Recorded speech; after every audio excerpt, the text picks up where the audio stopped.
ये कहानी है एक रहमदिल गाय और उसके मालिक की। रामगढ़ गांव में शुभम नामी किसान रहा करता था। उसके पास एक गाय और उसका बछड़ा था। शुभम एक गरीब आदमी था, लेकिन उसकी ख्वाहिश थी कि गाय के दूध से वो मिठाइयों का कारोबार करे। लेकिन गाय बेचारी उतना ही दूध देती जिससे शुभम की जरूरत पूरी हो जाती और उसका बछड़ा पेट भर दूध पी लेता। शुभम अपनी गाय और उसके बछड़े का अपनी हैसियत के मुताबिक ख्याल रखता।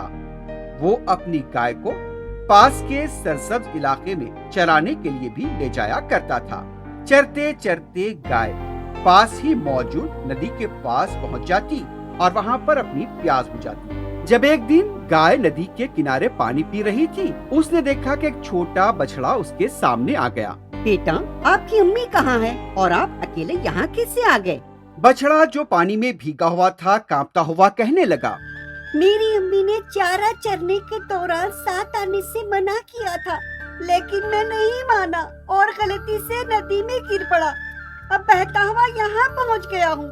गाय ने उसे शफकत से अपने पास बुलाया और अपना दूध पिलाया। बेटा, ये जंगल बहुत खतरनाक है। यहाँ पर कई खतरनाक जानवर होते हैं। तुम्हें यहाँ नहीं आना चाहिए था। मैं तुम्हें अपने साथ घर भी नहीं ले जा सकती। मेरा मालिक शुभम मेरी देखभाल ही बहुत मुश्किल से कर पाता है, लेकिन मैं तुम्हें एक महफूज जगह छुपा कर जाऊंगी और रोज आकर तुम्हें अपना दूध पिलाऊंगी।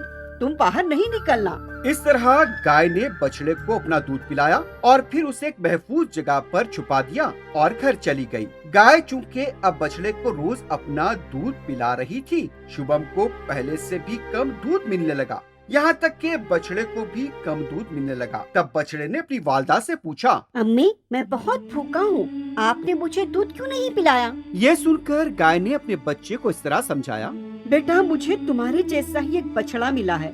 बेचारा अपनी माँ से बिछड़ गया। वो बहुत भूखा था, इसलिए मैंने उसे अपना दूध पिलाया। फिक्र मत करो, कल तुम्हें पिलाऊंगी। इस तरह हर रोज शुभम की गाय घास चरने जाती और बछड़े को दूध पिलाकर वापस आ जाती। गाय का दूध जब कम मिलने लगा तो शुभम को शक हुआ। उसने सोचा कि जरूर कोई ना कोई मेरी गाय का दूध निकाल रहा है।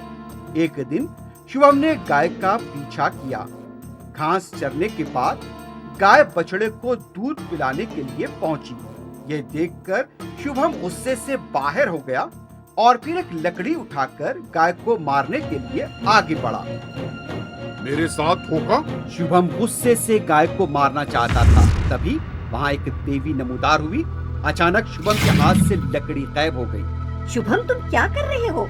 इस रहमदिल गाय ने तुम पर किसी तरह का बोझ न पड़े, इसलिए अपनी वालदा से बिछड़े इस बछड़े को अपना दूध पिलाया। क्या तुम इतने बेरहम हो जो बिना पूरी बात समझे उसे सजा दोगे? ये तो इस बेचारी गाय की खूबी और अजीम किरदार है जिसने इस लावारिस बच्चे को पनाह दी। ये लो, तुम्हारे कारोबार के लिए मैं जेवरात देती हूँ, लेकिन तुम इनका अच्छी तरह ख्याल करना। ये कहकर देवी गायब हो गई। शुभम को अपनी गलती का एहसास हुआ। उसने अपनी गाय से माफी भी मांग ली। शुभम अपनी गाय और उस बछड़े को खुशी खुशी अपने घर ले आया। शुभम अब अपनी गाय और दोनों बछड़ों की अच्छी तरह देखभाल करने लगा।